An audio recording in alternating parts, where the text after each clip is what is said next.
사랑하는 말씀 모두 성도님들, 오늘 이 아침 주님의 은혜 가운데 귀한 성도님들을 만나 뵙게 되어 정말 감사합니다. 혹시 성도님, 오늘 아침에 출근 준비를 하시면서 어떤 마음이 드셨습니까? 월요일 아침 알람이 울리는 순간 다시 시작되는 한 주가 무겁게 느껴지지는 않으셨습니까? 지하철을 타고 출근하시는 성도님, 사무실 책상 앞에 앉으시는 성도님, 매장 문을 여시는 성도님, 공장 기계 앞에 서시는 성도님, 병원 복도를 걸으시는 성도님, 학교 교실로 들어가시는 성도님, 오늘도 똑같은 하루가 시작된다는 생각에 마음 한구석이 답답하지는 않으셨습니까? 2025년을 살아가는 우리 청년들과 청장년 성도님들의 직장 생활은 정말 쉽지 않습니다. 취업을 준비하는 성도님들은 수십 번의 서류 탈락과 면접 불합격을 경험하며 자신의 가치를 의심하게 됩니다. 스펙을 쌓느라 토익 점수를 올리고 자격증을 따고 대외 활동을 하고 인턴 경험을 쌓지만 여전히 취업문은 좁기만 합니다. 드디어 입사를 하신 성도님들은 또 다른 전쟁을 만나게 됩니다. 상사의 까다로운 요구, 동료들과의 경쟁, 끝나지 않는 야근, 주말에도 울리는 업무 메시지, 승진과 평가에 대한 압박, 이 모든 것들이 우리를 지치게 만듭니다. SNS를 열면 동창들은 더 좋은 회사에 다니고 더 높은 연봉을 받고 더 멋진 삶을 사는 것처럼 보입니다. 비교하지 말아야지 다짐하지만 나도 모르게 내 삶이 초라하게 느껴집니다. 집에 돌아오면 너무 지쳐서 성경을 펼칠 힘도 기도할 여유도 없습니다. 주일 아침에는 너무 피곤해서 교회 가는 것조차 버겁게 느껴질 때가 있습니다. 그런 경험 있으십니까? 정말 그렇지 않습니까? 직장 생활과 신앙 생활 사이에서 균형을 잃고 방황하고 계시지는 않습니까? 월요일부터 토요일까지는 세상 사람으로 살다가 일요일에만 잠깐 신앙인이 되는 듯한 느낌을 받으신 적은 없으십니까? 하나님은 주일에만 만나는 분이고 직장은 하나님과 상관없는 전쟁터 같다고 느끼시지는 않습니까? 사랑하는 성도님들, 그런데 오늘 제가 여러분께 나누고 싶은 이야기가 있습니다. 한 성도님의 간증입니다. 이 성도님은 대기업에 다니는 30대 초반의 직장인이었습니다. 입사 5년 차 매일 아침 출근이 두렵고 매일 저녁 퇴근 후에는 탈진 상태였습니다. 프로젝트 마감에 쫓기고 상사의 압박에 시달리고 동료들과의 관계도 삐걱거렸습니다. 교회는 다니지만 형식적이었고 기도는 하지만 응답이 없는 것 같았습니다. 그러던 어느 날 이 성도님은 한 결단을 하게 됩니다. 딱 5일만 아침에 출근하기 전에 5가지 기도를 하기로 한 것입니다. 처음에는 반신반의했습니다. 바쁜 아침에 기도할 시간이 어디 있나 싶었습니다. 하지만 평소보다 30분만 일찍 일어나서 5가지 기도를 시작했습니다. 그런데 놀라운 일이 일어났습니다. 5일 후 이 성도님의 직장 생활이 완전히 달라졌습니다. 상사가 달라진 것도 회사가 달라진 것도 업무량이 줄어든 것도 아니었습니다. 그런데 이 성도님의 마음과 태도와 관점이 완전히 변화된 것입니다. 같은 직장, 같은 업무, 같은 사람들인데 완전히 다른 세계를 경험하게 된 것입니다. 그분은 이렇게 고백했습니다. 하나님이 제 직장 생활의 주인이 되시니까 모든 것이 달라졌습니다. 월요일 아침이 두렵지 않고 오히려 기대가 됩니다. 힘든 일이 생겨도 하나님이 함께 계시다는 확신 때문에 담대해집니다. 사랑하는 말씀 모두 성도님들, 오늘 이 시간 저는 성도님들께 그 5가지 기도가 무엇인지 나누고자 합니다. 이것은 단순한 기도 제목이 아닙니다. 이것은 우리의 직장 생활을, 우리의 일상을, 우리의 전체 삶을 변화시키는 영적 원리입니다. 오늘 이 말씀을 통해 성도님들께서 받으실 5가지 귀한 은혜가 있습니다. 첫째, 하나님이 내 직장 생활의 주인이심을 고백하게 될 것입니다. 둘째, 매일 아침 하나님과 동행하는 삶의 능력을 경험하게 될 것입니다. 셋째, 직장에서 만나는 사람들을 하나님의 눈으로 보게 될 것입니다. 넷째, 어떤 상황에서도 감사하고 기뻐하는 마음을 회복하게 될 것입니다. 다섯째, 일상이 예배가 되고 직장이 선교지가 되는 놀라운 변화를 경험하게 될 것입니다. 이 5가지 은혜가 오늘 이 시간 성도님들의 삶 가운데 임하기를 간절히 기도합니다. 성도님, 지금 이 순간 마음을 열고 주님께 나아가 보시겠습니까? 주님께서 성도님의 직장 생활을, 성도님의 일상을, 성도님의 모든 시간을 완전히 새롭게 하실 것입니다. 혹시 이런 마음 느껴보신 적 있으십니까? 나는 신앙인인데 왜 직장 생활이 이렇게 힘들까? 나는 교회를 다니는데 왜 월요일 아침이 이렇게 무겁게 느껴질까? 하나님은 정말 내 직장 생활에 관심이 있으실까? 사랑하는 성도님들, 하나님은 성도님의 직장 생활에 깊은 관심이 있으십니다. 하나님은 성도님이 월요일부터 토요일까지 무엇을 하며 어떻게 사는지 너무나 잘 알고 계십니다. 하나님은 성도님의 직장을 축복하시기를 원하십니다. 그렇다면 오늘 하나님께서 우리에게 주시는 말씀은 무엇일까요? 함께 은혜 가운데 나아가 보시겠습니까? 첫 번째로 아침에 일어나자마자 하나님의 주권을 선포하는 기도를 드리십시오. 사랑하는 성도님들, 우리가 아침에 눈을 뜰 때 가장 먼저 무엇을 생각합니까? 많은 분들이 스마트폰을 확인합니다. 메시지는 왔나, 이메일은 왔나, SNS에는 무슨 일이 있나 확인합니다. 어떤 분들은 오늘 해야 할 일들을 떠올리며 벌써부터 마음이 무거워집니다. 회의 준비는 다 했나, 보고서는 완성했나, 미팅 시간은 몇 시였나 걱정합니다. 이것이 2025년 한국 직장인들의 평범한 아침 풍경입니다. 그런데 성경은 우리에게 전혀 다른 아침을 제시합니다. 시편 기자는 이렇게 고백합니다. 여호와여, 아침에 주께서 나의 소리를 들으시리니 아침에 내가 주께 기도하고 바라리이다. 이것은 시편 5편 3절의 말씀입니다. 개역개정 성경의 표현입니다. 이 구절의 배경을 살펴보면 다윗이 적들에게 둘러싸여 있는 위급한 상황이었습니다. 사방에서 위협이 몰려오고 도망갈 곳도 없고 의지할 사람도 없는 절박한 순간이었습니다. 그런데 다윗은 그 아침에 무엇을 했습니까? 적들을 먼저 생각한 것이 아니라 하나님을 먼저 찾았습니다. 문제를 먼저 본 것이 아니라 하나님을 먼저 바라본 것입니다. 아침에 내가 주께 기도하고 바라리이다. 이 표현은 히브리어 원문으로 보면 매우 강력한 의미를 담고 있습니다. 바라리이다는 말은 파수꾼이 망대에서 적의 동태를 살피듯이 기대하며 집중해서 기다린다는 뜻입니다. 다윗은 아침에 일어나자마자 하나님께 기도하고 하나님의 응답을 간절히 기대하며 바라본 것입니다. 사랑하는 말씀 모두 성도님들, 이것이 우리가 회복해야 할 아침의 모습입니다. 아침에 눈을 뜨는 순간 가장 먼저 하나님을 바라보는 것입니다. 오늘 하루도 하나님이 주인이시고 하나님이 나와 함께 하시고 하나님이 나를 인도하신다는 고백으로 하루를 시작하는 것입니다. 그런데 성도님, 이것이 왜 그렇게 중요할까요? 우리가 아침에 가장 먼저 무엇을 보느냐가 그날 하루 전체를 결정하기 때문입니다. 아침에 문제를 먼저 보면 하루 종일 문제에 사로잡힙니다. 아침에 걱정을 먼저 하면 하루 종일 불안에 떨게 됩니다. 아침에 사람을 먼저 의식하면 하루 종일 사람의 눈치를 보게 됩니다. 그러나 아침에 하나님을 먼저 바라보면 하루 종일 하나님의 임재 가운데 살게 됩니다. 실제로 이것을 경험한 한 성도님의 이야기를 나누겠습니다.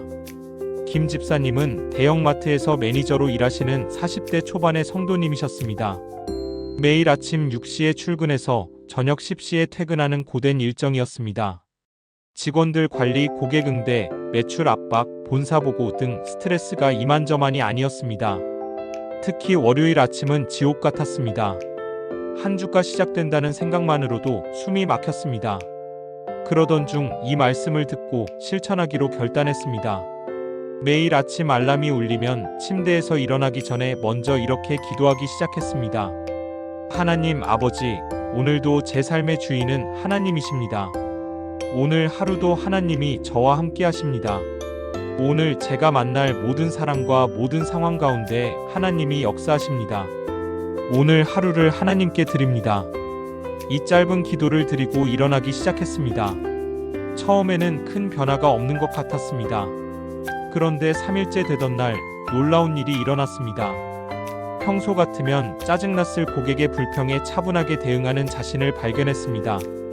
평소 같으면 화났을 직원의 실수에 인내심을 가지고 가르치는 자신을 보았습니다.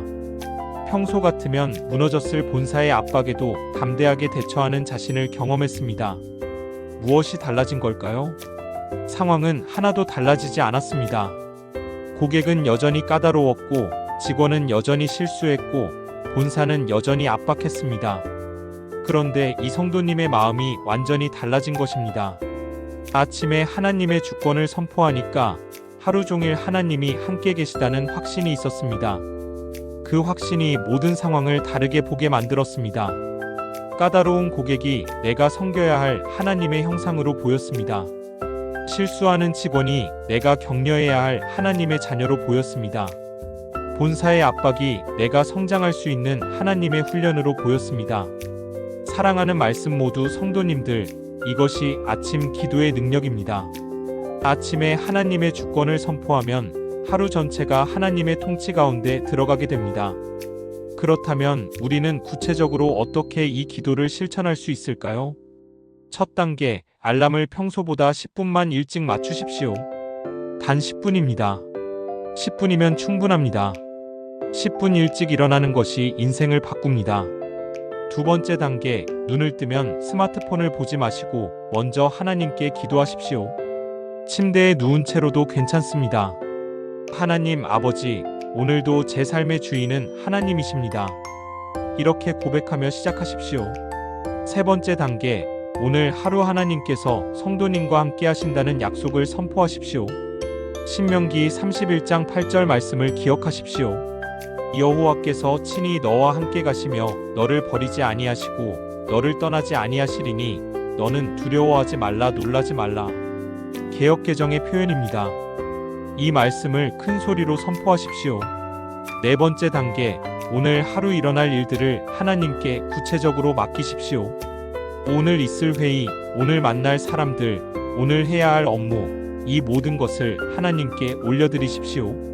하나님, 오늘 오전 10시 팀 회의를 주관해 주십시오. 하나님, 오늘 김 과장님과의 대화를 인도해 주십시오. 하나님, 오늘 마감해야 할 보고서 작성을 도우십시오. 이렇게 구체적으로 기도하십시오. 다섯 번째 단계, 침대에서 일어나기 전에 감사 고백을 하십시오. 하나님, 오늘 하루를 주셔서 감사합니다. 오늘도 건강을 주셔서 감사합니다. 오늘도 일할 수 있는 직장을 주셔서 감사합니다. 감사로 하루를 시작하면 하루 종일 감사가 넘치게 됩니다. 사랑하는 성도님들, 이 5단계가 어렵습니까? 전혀 어렵지 않습니다. 단 10분이면 충분합니다. 그런데 이 10분이 성도님의 하루 전체를 바꿉니다. 이 10분이 성도님의 직장 생활을 바꿉니다. 이 10분이 성도님의 인생을 바꿉니다. 주님께서는 성도님이 아침에 당신을 찾기를 기다리고 계십니다. 주님께서는 성도님의 하루를 축복하시기를 원하십니다. 주님께서는 성도님과 동행하시기를 간절히 바라십니다. 오늘 이 말씀을 듣고 계신 성도님, 내일 아침부터 시작해 보시겠습니까? 딱 5일만 실천해 보십시오. 5일 후 성도님의 직장 생활이 어떻게 달라졌는지 스스로 놀라게 될 것입니다. 아침에 하나님의 주권을 선포하십시오. 아침에 하나님과 동행을 시작하십시오. 아침에 하나님께 하루를 맡기십시오. 이것이 승리하는 직장인의 첫 번째 비결입니다. 그렇다면 두 번째로 우리가 드려야 할 기도는 무엇일까요? 계속해서 말씀을 나누어 보겠습니다. 두 번째로 출근하는 순간 직장이 내 선교지임을 고백하는 기도를 드리십시오. 사랑하는 말씀 모두 성도님들, 많은 성도님들이 이런 질문을 합니다. 저는 평범한 직장인인데 어떻게 선교를 할 수 있습니까? 선교는 목회자나 선교사들이 하는 것 아닙니까? 저는 그냥 생계를 위해 일하는 사람인데 무슨 선교가 가능합니까? 그런 생각 해보신 적 있으십니까? 정말 그렇지 않습니까? 혹시 직장 생활과 선교가 별개라고 생각하고 계시지는 않습니까? 2025년 한국 교회 안에는 이런 이분법적 사고가 만연해 있습니다. 거룩한 일과 세속적인 일을 구분합니다. 교회 일은 거룩하고 직장 일은 세속적이라고 생각합니다. 설교하고 기도하고 찬양하는 것은 하나님의 일이고 회사에서 일하고 돈 버는 것은 세상 일이라고 구분합니다. 그래서 많은 성도님들이 이중 생활을 합니다. 일요일에는 신앙인이지만 월요일부터 토요일까지는 그냥 직장인입니다. 교회에서는 은혜 받지만 직장에서는 세상 사람과 다를 바 없이 삽니다. 그러나 성경은 이런 이분법을 완전히 거부합니다.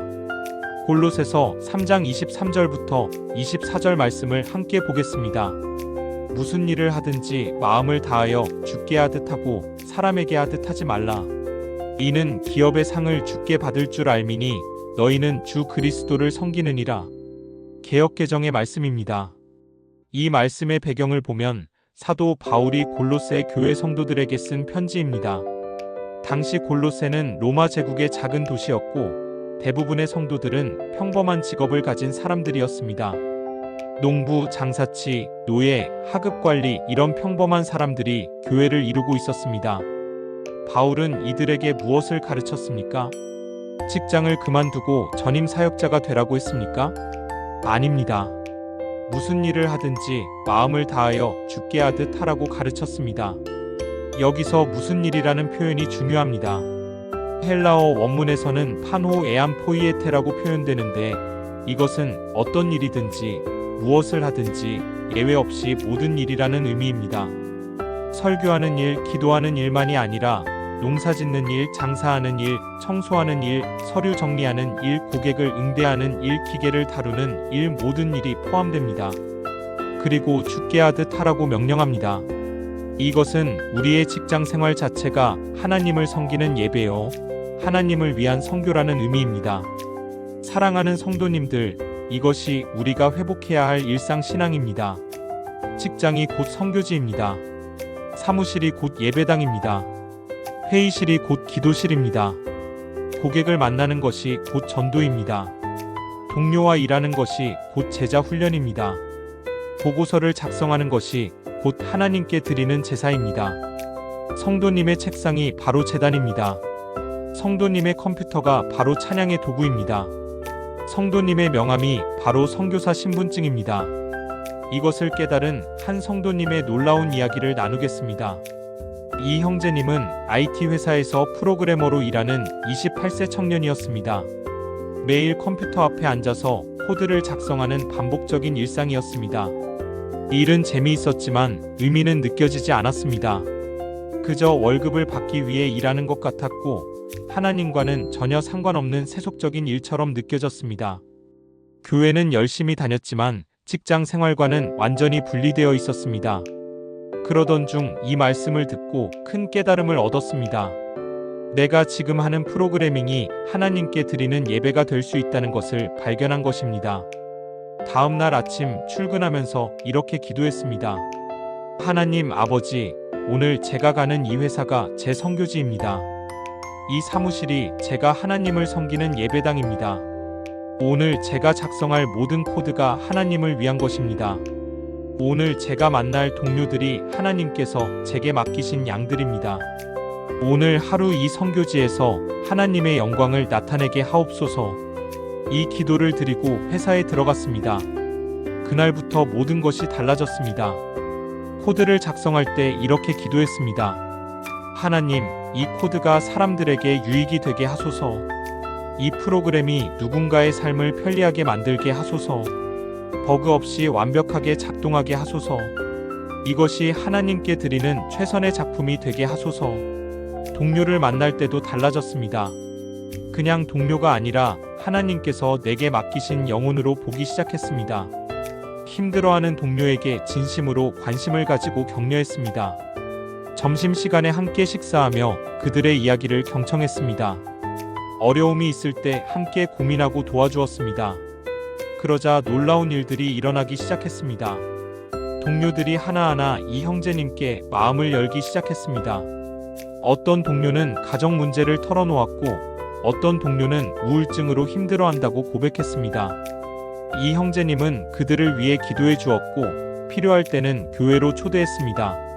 6개월 후 놀랍게도 3명의 동료가 교회에 나오기 시작했습니다. 1년 후 그중 2명이 세례를 받았습니다. 회사는 선교지가 되었고 사무실은 하나님의 영광이 드러나는 곳이 되었습니다. 사랑하는 말씀 모두 성도님들, 이것이 직장 선교의 능력입니다. 성도님이 서 있는 바로 그곳이 선교지입니다. 성도님이 일하는 바로 그 자리가 하나님의 나라입니다. 성도님이 만나는 바로 그 사람들이 하나님께서 맡기신 영혼들입니다. 예수님께서도 이렇게 말씀하셨습니다. 요한복음 17장 18절에서 예수님은 이렇게 기도하셨습니다.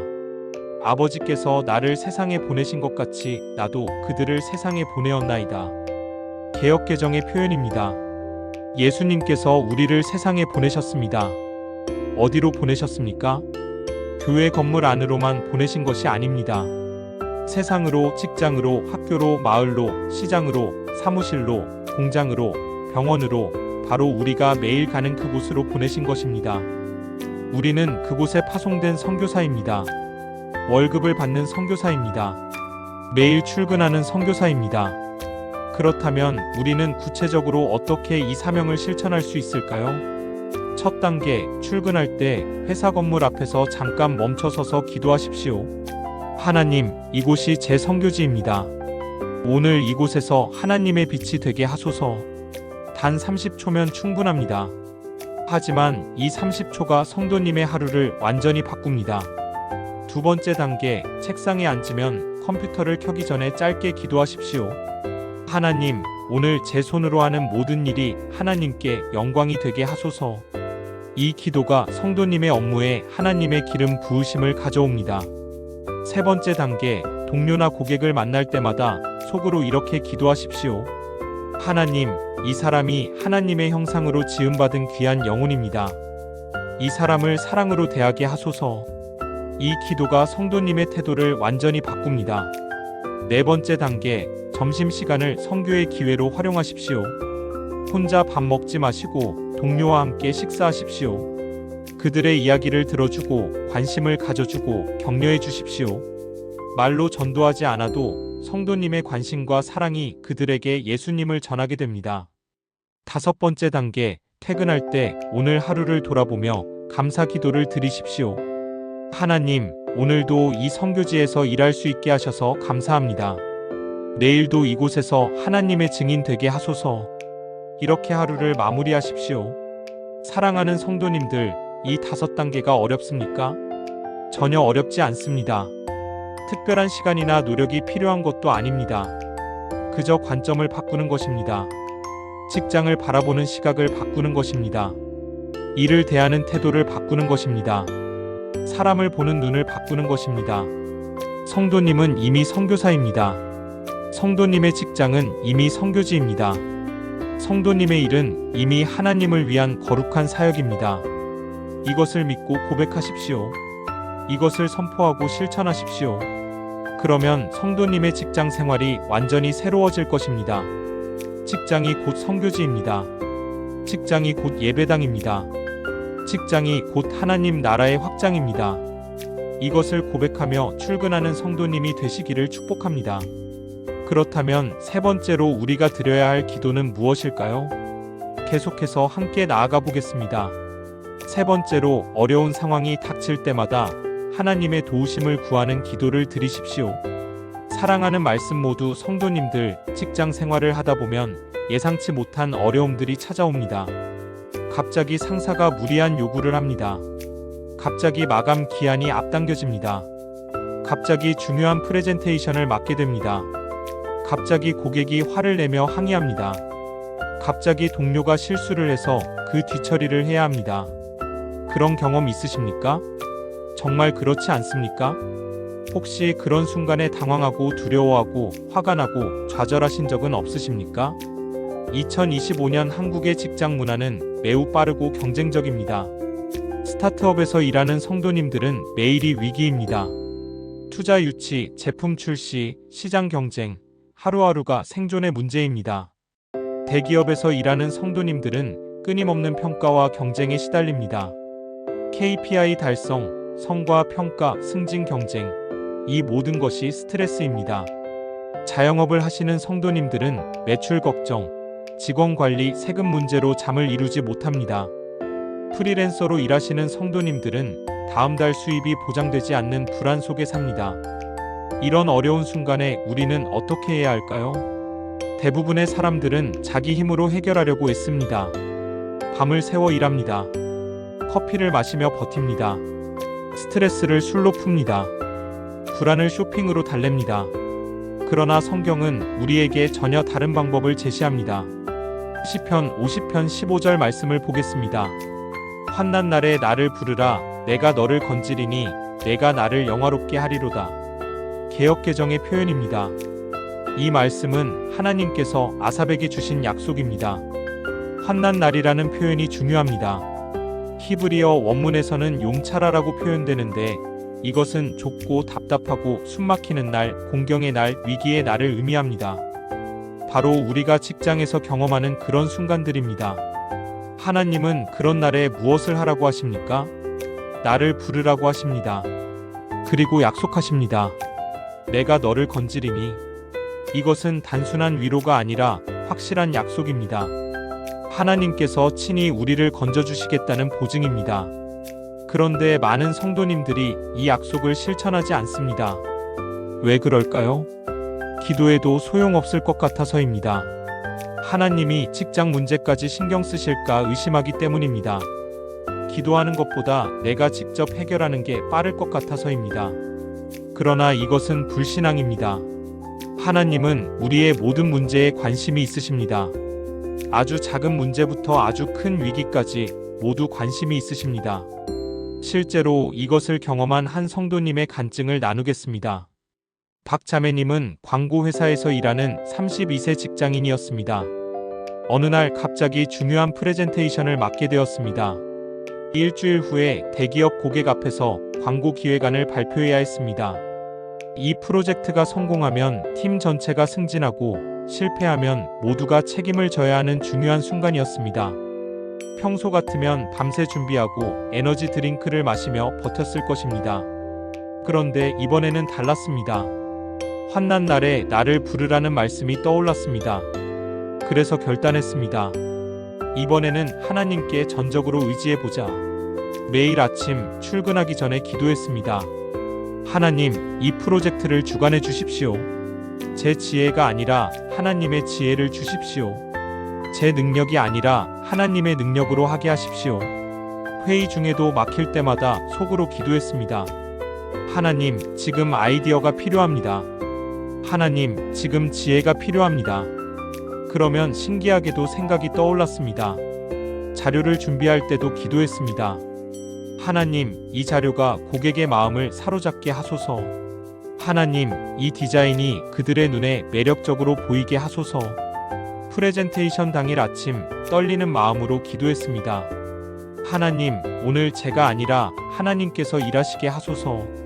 제 입술이 아니라 하나님의 음성이 들리게 하소서. 회의실에 들어가기 직전에도 기도했습니다. 하나님, 환난 날에 제가 하나님을 부릅니다. 하나님께서 저를 건져주실 것을 믿습니다. 그리고 프레젠테이션을 시작했습니다. 놀랍게도 평소보다 훨씬 자연스럽게 말이 나왔습니다. 긴장하지 않고 자신감 있게 발표할 수 있었습니다. 고객들이 고개를 끄덕이며 집중하는 것이 보였습니다.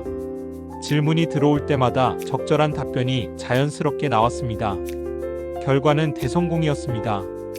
고객이 즉석에서 계약을 결정했습니다. 팀원들이 환호했습니다. 상사가 칭찬했습니다. 그런데 이 자매님이 가장 감동받은 것은 따로 있었습니다. 하나님께서 정말 함께 하셨다는 확신이었습니다. 내 능력으로 한 것이 아니라 하나님의 능력으로 된 것을 분명히 알았습니다. 그날 이후 이 자매님의 직장 생활이 완전히 달라졌습니다. 어려운 일이 생길 때마다 가장 먼저 기도하게 되었습니다. 문제가 아니라 하나님을 먼저 바라보게 되었습니다. 걱정과 불안 대신 평안과 확신이 마음에 자리 잡게 되었습니다. 사랑하는 말씀 모두 성도님들, 이것이 환난 날의 기도가 주는 능력입니다. 하나님께 부르짖으면 하나님께서 건져주십니다.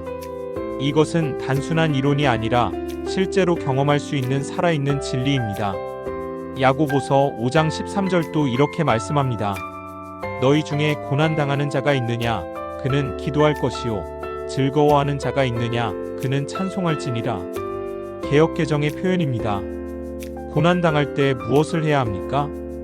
기도해야 합니다. 이것이 성경이 제시하는 명확한 해답입니다. 그렇다면 우리는 구체적으로 어떻게 환난 날에 기도할 수 있을까요? 첫 단계, 어려운 상황이 닥치면 즉시 하나님께 고백하십시오. 하나님, 지금 제가 어렵습니다. 하나님, 지금 제가 두렵습니다.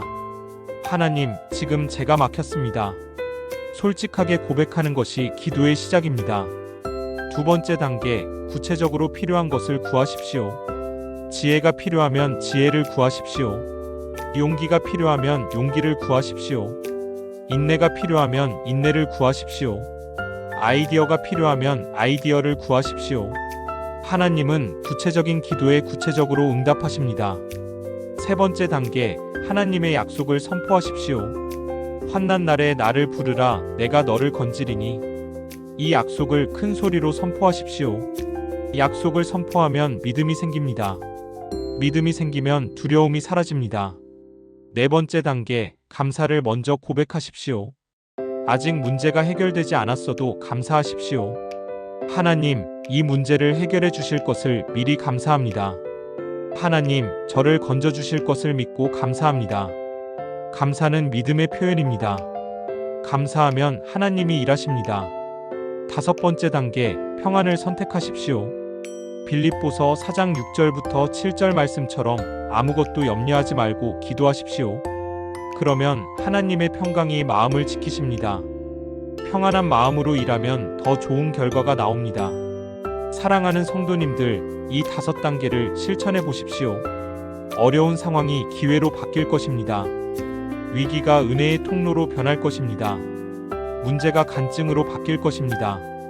환난 날에 하나님을 부르십시오. 환난 날에 하나님께 의지하십시오. 환난 날에 하나님의 도우심을 경험하십시오. 하나님은 성도님을 반드시 건지실 것입니다. 하나님은 성도님과 함께 하실 것입니다. 하나님은 성도님을 통해 영광 받으실 것입니다. 이것을 믿으시는 성도님이 되시기를 축복합니다. 그렇다면 네 번째로 우리가 드려야 할 기도는 무엇일까요? 함께 계속해서 나아가 보겠습니다.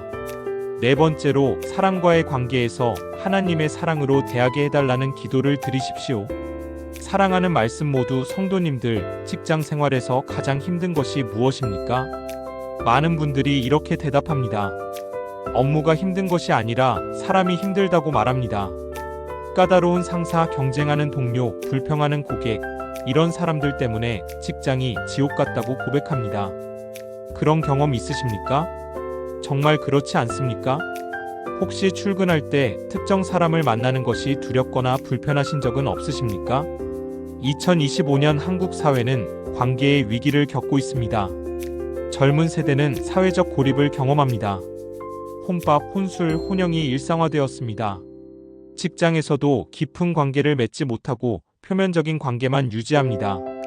점심시간에도 각자 스마트폰을 보며 식사합니다. 회식 문화도 사라지고 있습니다. 코로나 이후 재택근무가 늘어나면서 얼굴을 마주할 기회도 줄었습니다. 그러다 보니 오해가 생기고 갈등이 생기고 관계가 깨집니다. 어떤 성도님은 상사와의 갈등 때문에 매일 스트레스를 받습니다. 상사는 이유 없이 화를 내고 무리한 요구를 하고 인격적으로 무시합니다. 어떤 성도님은 동료와의 경쟁 때문에 마음이 편치 않습니다. 같은 프로젝트를 맡은 동료가 자기만 돋보이려 하고 정보를 공유하지 않고 뒤에서 헐뜯습니다. 어떤 성도님은 후배의 태도 때문에 화가 납니다. 후배는 불평불만이 많고 일을 대충하고 선배를 존중하지 않습니다. 어떤 성도님은 고객의 무례함 때문에 상처받습니다. 고객은 하대하고 욕설을 하고 부당한 요구를 합니다. 이런 상황에서 우리는 어떻게 해야 할까요? 대부분의 사람들은 똑같이 대응합니다. 상사가 화를 내면 속으로 욕을 합니다. 동료가 경쟁하면 더 치열하게 맞섭니다.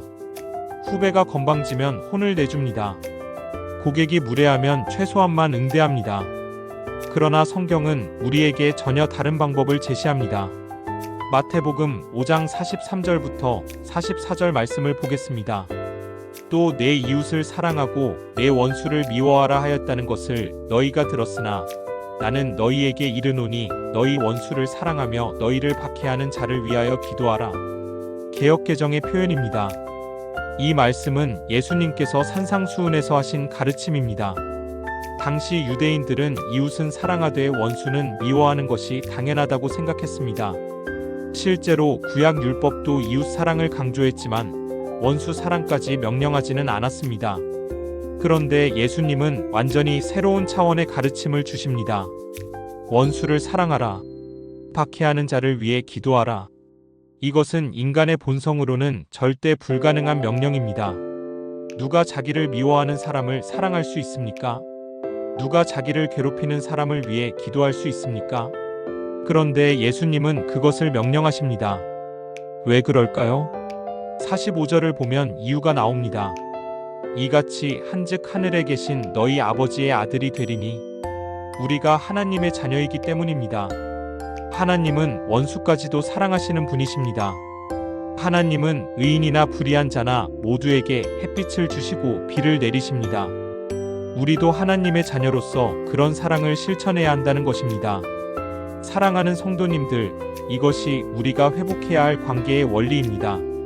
직장에서 만나는 사람들을 하나님의 사랑으로 대하는 것입니다. 까다로운 상사도, 경쟁하는 동료도, 불평하는 고객도 모두 하나님의 형상으로 지음받은 귀한 영혼입니다. 그들이 나를 힘들게 해도 나는 그들을 사랑할 수 있습니다. 그들이 나를 미워해도 나는 그들을 위해 기도할 수 있습니다. 왜냐하면 내 안에 하나님의 사랑이 있기 때문입니다. 실제로 이것을 실천한 한 성도님의 놀라운 간증이 있습니다. 최 집사님은 병원에서 간호사로 일하시는 35세 성도님이었습니다. 그런데 같은 병동에 정말 힘든 선배 간호사가 있었습니다. 이 선배는 유독 최 집사님에게만 까다롭게 대했습니다. 작은 실수도 크게 문제 삼고 다른 사람 앞에서 망신을 주고 이유 없이 화를 냈습니다. 최 집사님은 매일 출근이 두려웠습니다. 그 선배를 보는 것만으로도 스트레스였습니다. 속으로 얼마나 미워했는지 모릅니다. 그만두고 싶다는 생각을 수없이 했습니다. 그러던 어느 주일 교회에서 이 말씀을 들었습니다. 원수를 사랑하며 박해하는 자를 위하여 기도하라. 말씀이 가슴을 찔렀습니다. 나는 그 선배를 미워하고 있었구나. 나는 그 선배를 원수처럼 여기고 있었구나. 그날 밤 무릎 꿇고 기도했습니다. 하나님, 저는 그 선배를 사랑할 수 없습니다. 제 힘으로는 도저히 불가능합니다. 그러나 하나님께서 주시는 사랑으로는 가능합니다. 제 안에 하나님의 사랑을 부어주소서. 그 선배를 하나님의 눈으로 보게 하소서. 그 선배를 위해 기도할 수 있게 하소서. 다음 날부터 변화가 시작되었습니다. 출근하면서 그 선배를 위해 기도했습니다. 하나님, 오늘 그 선배님이 평안한 하루를 보내게 하소서. 그 선배님의 가정에 하나님의 축복이 있게 하소서. 그 선배님이 무슨 어려움이 있는지 제가 알게 하시고 도울 수 있게 하소서. 병원에 도착해서도 그 선배를 볼 때마다 속으로 기도했습니다. 하나님, 저분도 하나님의 형상으로 지음받은 귀한 영혼입니다. 저분 안에도 하나님께서 주신 가치와 존엄이 있습니다. 저분을 사랑으로 대하게 하소서. 그러자 신기한 일이 일어났습니다. 그 선배가 달라 보이기 시작한 것입니다. 어느 날 최 집사님은 그 선배가 점심시간에 혼자 구석에서 울고 있는 것을 보았습니다. 평소 같으면 못 본 척 지나갔을 것입니다. 그런데 이번에는 다가가서 물었습니다. 선배님, 무슨 일 있으세요? 괜찮으세요? 처음에는 아무 일 없다고 했지만 계속 관심을 보이자 선배가 마음을 열었습니다. 사실은 남편과 이혼 직전이고 중학생 아들이 학교 폭력 문제로 힘들고 시어머니는 치매로 요양원에 계시고 경제적으로도 너무 힘들다고 털어놓았습니다. 그 순간 최 집사님은 깨달았습니다. 이 선배가 나를 힘들게 한 것이 아니었구나. 이 선배 자신이 너무 힘든 상황이었구나. 그 아픔을 어디에도 털어놓지 못하고 혼자 감당하다가 직장에서 폭발한 것이구나. 그날부터 최 집사님은 그 선배를 진심으로 돕기 시작했습니다. 점심시간마다 함께 밥을 먹으며 이야기를 들어주었습니다. 힘든 업무가 있으면 먼저 나서서 도와주었습니다. 쉬는 날에는 그 선배의 집에 가서 청소도 도와주고 아이 숙제도 봐주었습니다. 교회 성도들에게 부탁해서 그 선배 가정을 위해 함께 기도했습니다. 몇 달 후 놀라운 변화가 일어났습니다. 그 선배가 완전히 달라진 것입니다. 더 이상 화를 내지 않았고 오히려 최 집사님에게 감사하다고 말했습니다. 어느 날 그 선배가 이렇게 고백했습니다. 집사님, 제가 정말 미안해요. 그동안 제가 얼마나 힘들게 했는지 알아요. 그런데 집사님은 저를 미워하지 않고 오히려 사랑해 주셨어요. 도대체 어떻게 그럴 수 있어요? 최 집사님은 대답했습니다. 제 힘으로는 불가능했어요. 하나님께서 주신 사랑으로 가능했어요. 선배님, 저희 교회에 한번 나가 보실래요? 그 선배는 교회에 나오기 시작했고 6개월 후 세례를 받았습니다. 지금은 신앙생활을 열심히 하며 최 집사님과 가장 친한 친구가 되었습니다. 사랑하는 말씀 모두 성도님들, 이것이 하나님의 사랑이 만드는 기적입니다. 원수를 사랑하면 원수가 친구가 됩니다. 박해하는 자를 위해 기도하면 그가 형제자매가 됩니다. 미워하던 사람을 사랑하면 그 사람이 변화됩니다. 요한일서 4장 19절은 이렇게 말합니다. 우리가 사랑함은 그가 먼저 우리를 사랑하셨음이라. 개역개정의 표현입니다. 우리가 사랑할 수 있는 이유는 하나님께서 먼저 우리를 사랑하셨기 때문입니다. 우리가 원수를 사랑할 수 있는 이유는 우리가 하나님의 원수였을 때 하나님께서 우리를 사랑하셨기 때문입니다. 로마서 5장 8절도 이것을 확증합니다. 우리가 아직 죄인 되었을 때에 그리스도께서 우리를 위하여 죽으심으로 하나님께서 우리에 대한 자기의 사랑을 확증하셨느니라. 개역개정의 말씀입니다. 우리가 하나님의 원수였을 때, 우리가 죄인이었을 때 예수님께서 우리를 위해 십자가에서 죽으셨습니다. 이것이 하나님의 사랑입니다. 우리도 이런 사랑으로 직장에서 사람들을 대해야 합니다. 그렇다면 우리는 구체적으로 어떻게 이 사랑을 실천할 수 있을까요? 첫 단계, 매일 아침 직장에서 만날 사람들의 이름을 하나씩 부르며 기도하십시오. 하나님, 오늘 김 과장님을 축복하소서. 하나님, 오늘 이 대리님에게 좋은 일이 있게 하소서. 하나님, 오늘 박 부장님께 평안을 주소서. 이름을 부르며 기도하면 그 사람을 향한 마음이 달라집니다. 두 번째 단계, 힘들게 하는 사람을 만날 때마다 이렇게 속으로 고백하십시오. 이 사람도 하나님의 형상입니다. 이 사람도 하나님께서 사랑하시는 영혼입니다. 이 사람에게도 내가 모르는 아픔과 어려움이 있을 것입니다. 이렇게 고백하면 분노가 사라지고 긍휼이 생깁니다. 세 번째 단계, 그 사람의 장점을 찾아보십시오. 아무리 힘든 사람도 반드시 장점이 있습니다. 까다로운 상사도 일을 완벽하게 하려는 열정이 있을 수 있습니다. 경쟁하는 동료도 일에 대한 책임감이 강할 수 있습니다. 불평하는 고객도 제품에 대한 기대가 큰 것일 수 있습니다. 장점을 보면 그 사람을 이해하게 됩니다. 네 번째 단계, 작은 친절을 실천하십시오.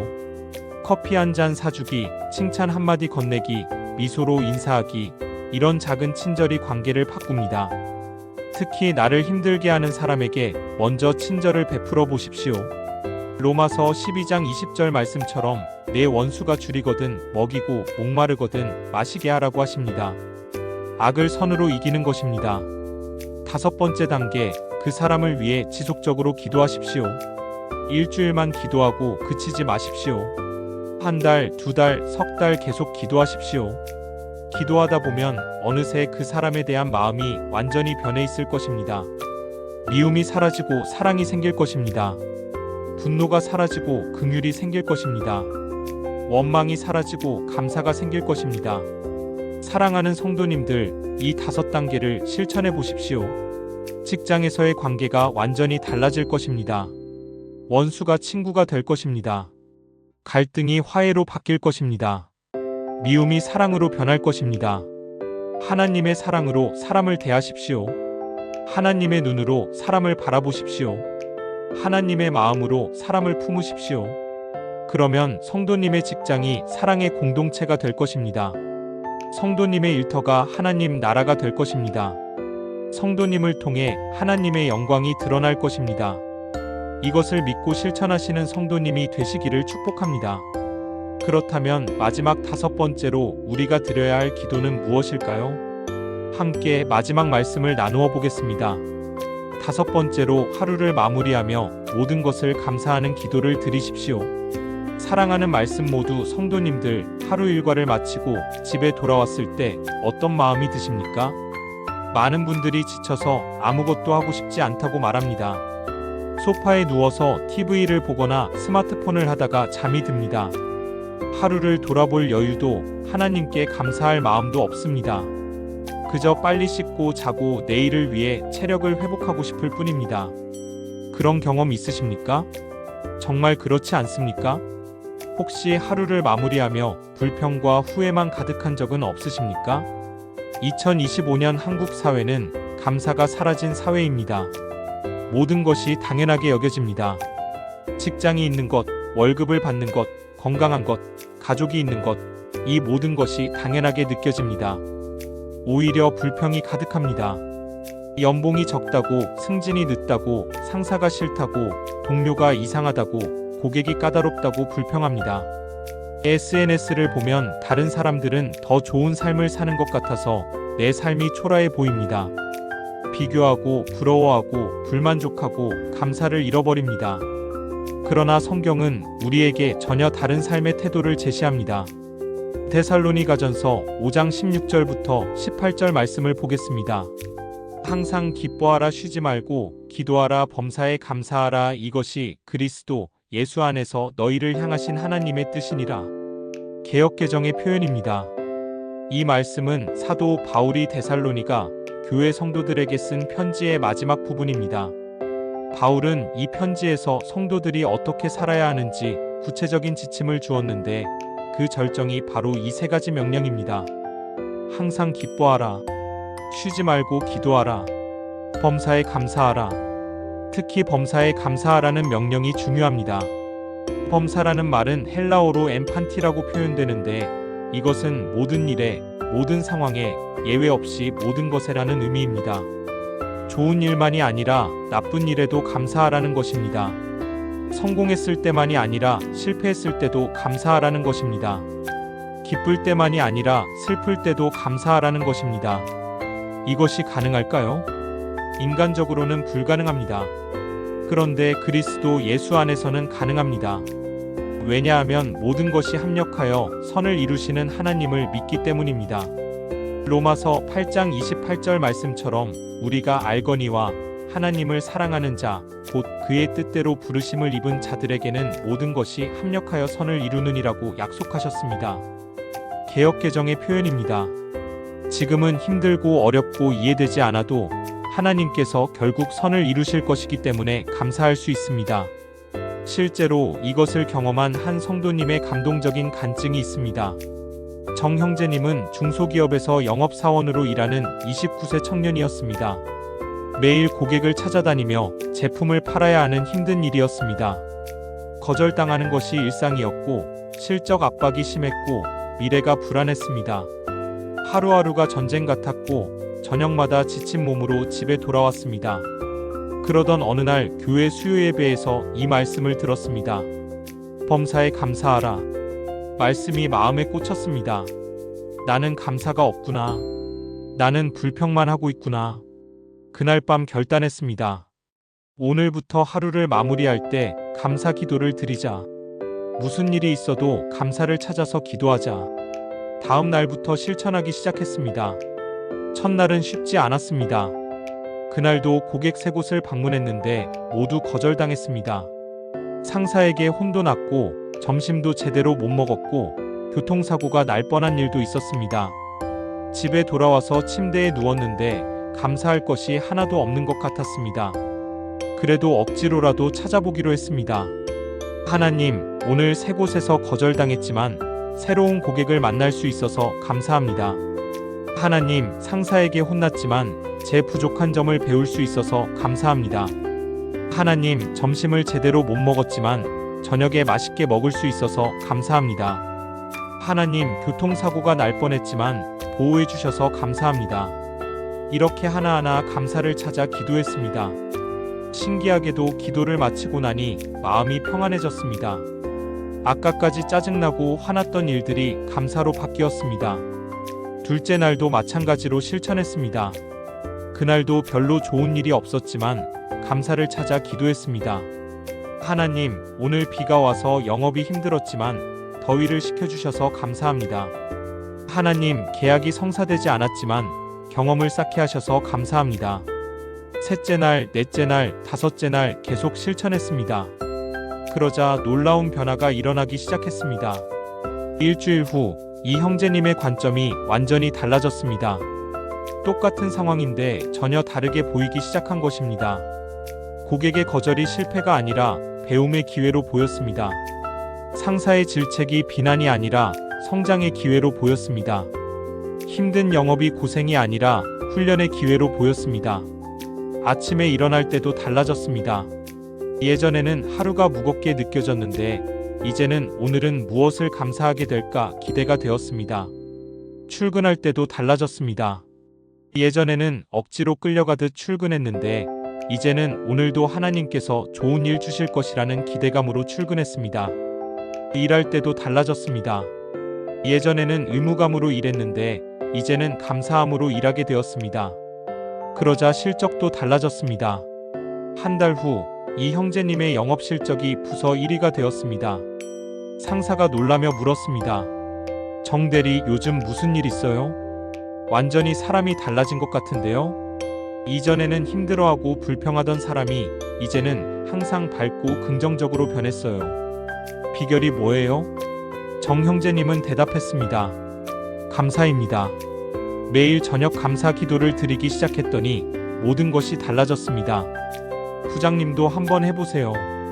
그 상사도 관심을 가지기 시작했고 나중에는 교회에 나오게 되었습니다. 사랑하는 말씀 모두 성도님들, 이것이 감사의 능력입니다. 감사하면 관점이 바뀝니다. 관점이 바뀌면 태도가 바뀝니다. 태도가 바뀌면 행동이 바뀝니다. 행동이 바뀌면 결과가 바뀝니다. 결과가 바뀌면 인생이 바뀝니다. 감사는 단순한 긍정적 사고가 아닙니다. 감사는 하나님의 주권을 인정하는 신앙의 고백입니다. 감사는 하나님의 선하심을 믿는 믿음의 표현입니다. 감사는 하나님의 계획을 신뢰하는 순종의 행위입니다. 시편 100편 4절은 이렇게 말합니다.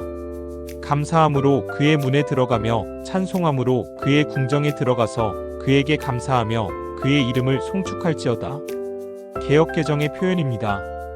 감사가 하나님께 나아가는 문입니다. 감사가 하나님을 만나는 통로입니다. 감사가 하나님의 임재를 경험하는 비결입니다. 그렇다면 우리는 구체적으로 어떻게 하루를 마무리하며 감사할 수 있을까요? 첫 단계, 잠자리에 들기 전에 10분만 조용한 시간을 가지십시오.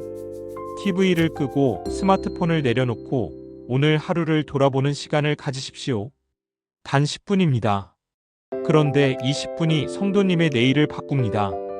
두 번째 단계, 오늘 하루 일어난 일들을 하나씩 떠올려 보십시오. 아침에 일어난 일부터 시작해서 지금까지의 일들을 천천히 돌아보십시오. 좋은 일도 나쁜 일도 특별한 일도 평범한 일도 모두 떠올려 보십시오. 세 번째 단계, 각각의 일에서 감사할 점을 찾으십시오. 처음에는 어렵겠지만 연습하면 할수록 쉬워집니다. 어떤 상황에서도 감사할 거리는 반드시 있습니다. 나쁜 일도 더 나쁠 수 있었는데 그렇지 않았다는 것을 감사할 수 있습니다.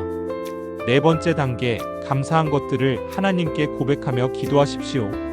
하나님, 오늘 아침에 건강하게 일어나게 하셔서 감사합니다. 하나님, 오늘 출근길에 사고 없이 보호해 주셔서 감사합니다. 하나님, 오늘 점심을 맛있게 먹게 하셔서 감사합니다. 하나님, 오늘 힘든 일이 있었지만 이겨낼 힘을 주셔서 감사합니다. 하나님, 오늘 좋은 동료들과 함께 일할 수 있어서 감사합니다. 이렇게 구체적으로 감사를 고백하십시오. 다섯 번째 단계, 감사 노트를 작성하십시오. 스마트폰 메모장이나 작은 공책에 오늘의 감사 제목을 3가지씩 적으십시오.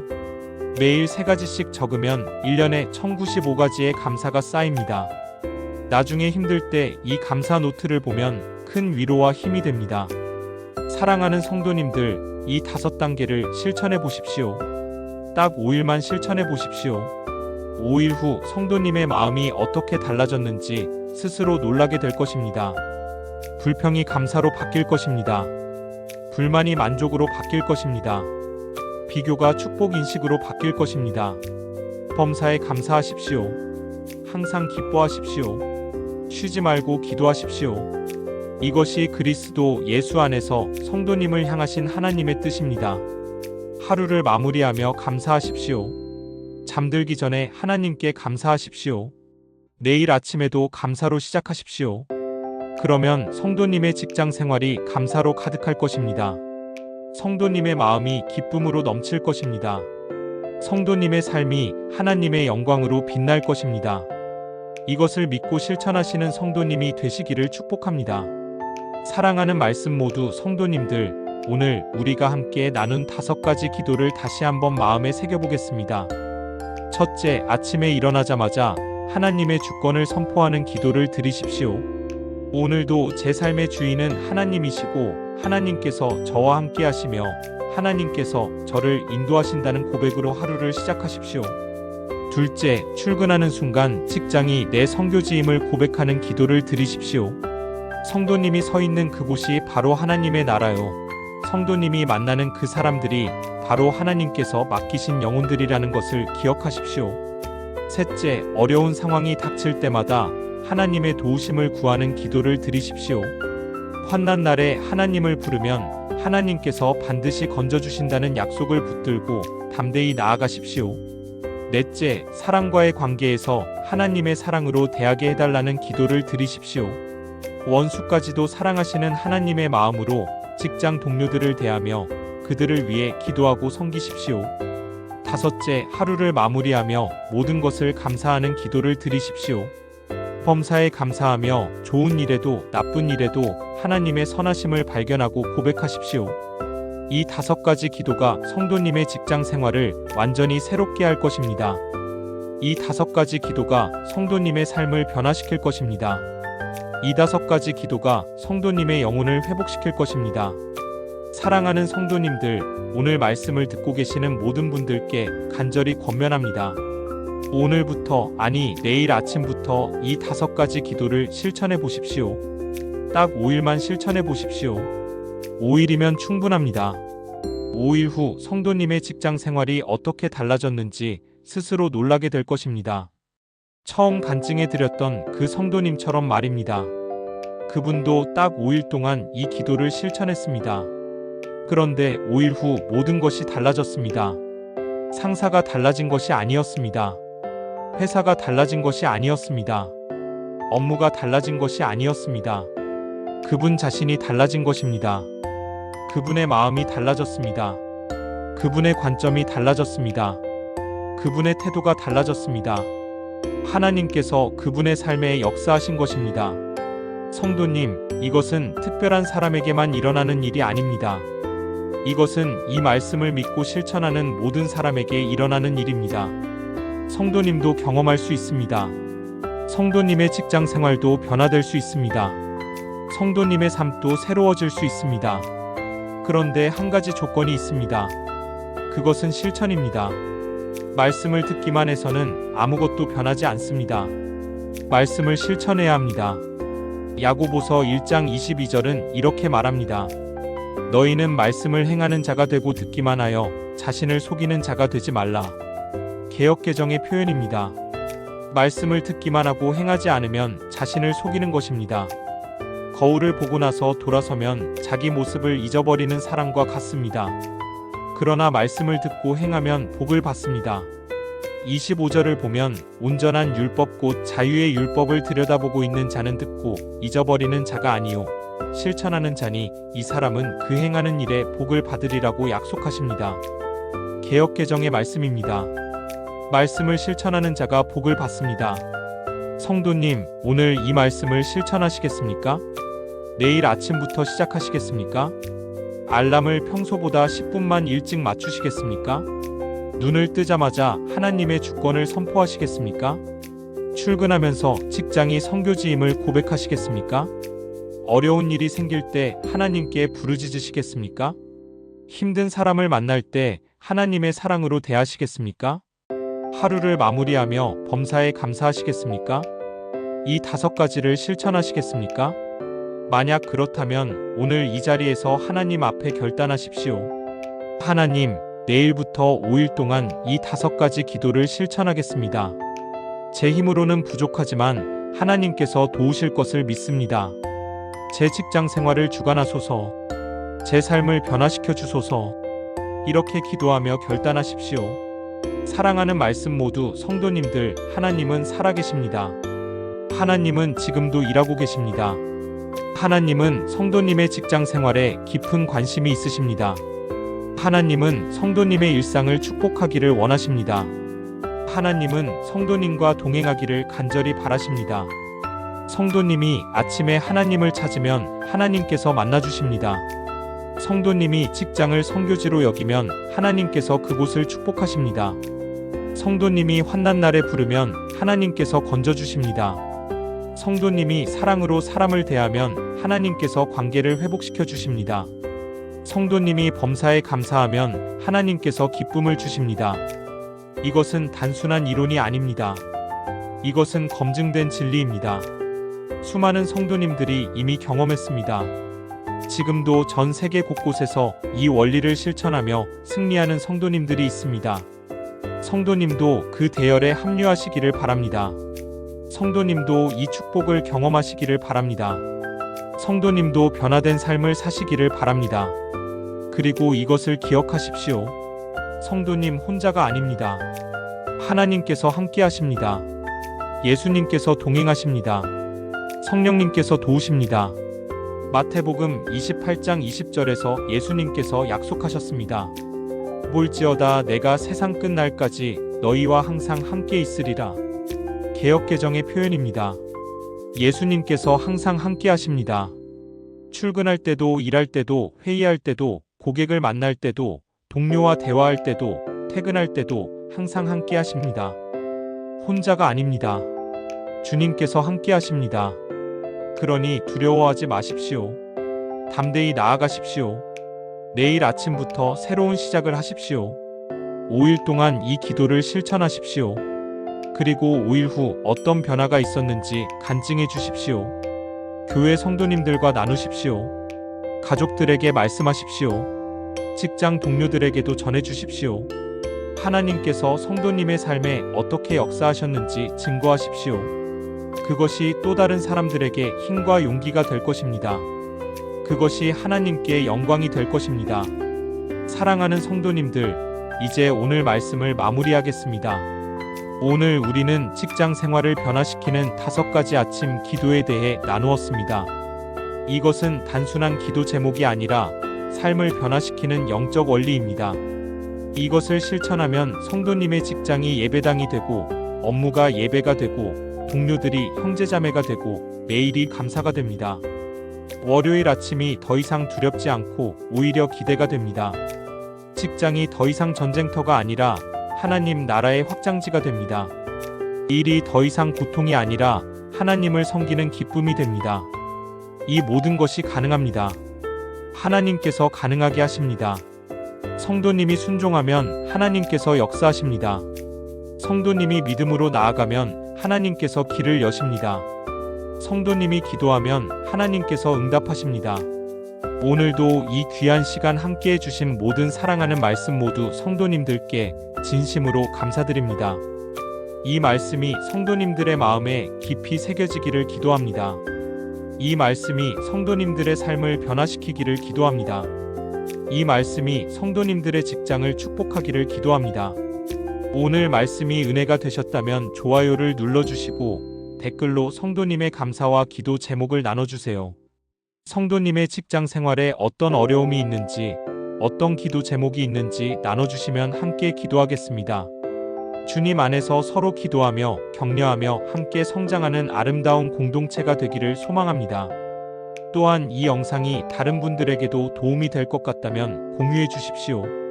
지금 이 순간에도 직장 생활로 힘들어하는 수많은 성도님들이 계십니다. 취업 준비로 지쳐있는 청년들이 있습니다. 상사와의 갈등으로 고민하는 직장인들이 있습니다. 승진 압박으로 스트레스 받는 중년들이 있습니다. 이들에게 이 말씀이 위로와 힘이 될 것입니다. 이들에게 이 기도가 변화의 시작이 될 것입니다. 성도님의 공유 한 번이 누군가의 인생을 바꿀 수 있습니다. 그러니 부담 없이 나눠주시기 바랍니다. 그것이 하나님 나라 확장의 귀한 도구가 될 것입니다. 이제 마지막으로 성도님들을 위해 축복 기도를 드리겠습니다. 사랑하는 말씀 모두 성도님들, 주님의 은혜가 성도님과 함께 하시기를 축복합니다. 내일 아침 눈을 뜰 때 하나님의 임재를 경험하시기를 축복합니다. 출근길에 하나님의 인도하심을 느끼시기를 축복합니다. 직장에서 하나님의 능력을 경험하시기를 축복합니다. 사람들과의 관계에서 하나님의 사랑을 나누시기를 축복합니다. 하루를 마무리할 때 하나님의 평안을 누리시기를 축복합니다. 성도님의 직장이 하나님의 영광이 드러나는 곳이 되기를 축복합니다. 성도님의 업무가 하나님을 기쁘시게 하는 예배가 되기를 축복합니다. 성도님의 동료들이 성도님을 통해 예수님을 만나게 되기를 축복합니다. 성도님의 삶이 세상의 빛과 소금이 되기를 축복합니다. 성도님의 가정에 하나님의 축복이 가득하기를 축복합니다. 성도님의 건강을 지켜주시기를 축복합니다. 성도님의 경제를 책임지시기를 축복합니다. 성도님의 미래를 인도하시기를 축복합니다. 성도님의 꿈을 이루게 하시기를 축복합니다. 무엇보다 성도님이 날마다 주님과 더 깊이 동행하시기를 축복합니다. 민수기 6장 24절부터 26절 말씀으로 축복합니다. 여호와는 내게 복을 주시고 너를 지키시기를 원하며 여호와는 그의 얼굴을 내게 비추사 은혜 베푸시기를 원하며 여호와는 그 얼굴을 내게로 향하여 드사 평강 주시기를 원하노라. 개역개정의 말씀입니다. 주님의 은혜와 사랑과 평안이 사랑하는 말씀 모두 성도님들과 성도님들의 가정과 성도님들의 일터에 항상 함께 하시기를 간절히 기도드립니다. 주님께서 성도님을 지키시고 보호하시고 인도하시고 축복하실 줄로 믿습니다. 내일 아침부터 5일 동안 이 기도를 실천하시는 모든 성도님들에게 놀라운 변화와 축복이 있을 것을 선포합니다. 하나님께서 성도님과 함께 하실 것입니다. 예수님께서 동행하실 것입니다. 성령님께서 도우실 것입니다. 이것을 믿습니다. 이것을 고백합니다. 이것을 선포합니다. 주님의 이름으로 축복합니다. 샬롬. 평안이 있기를 바랍니다. 다음 시간에도 더욱 귀한 말씀으로 다시 만나 뵙기를 소망합니다. 그때까지 주님의 은혜 가운데 거하시기를 바랍니다. 건강하십시오. 행복하십시오. 승리하십시오. 주님 안에서 항상 기뻐하십시오. 사랑합니다. 축복합니다. 감사합니다.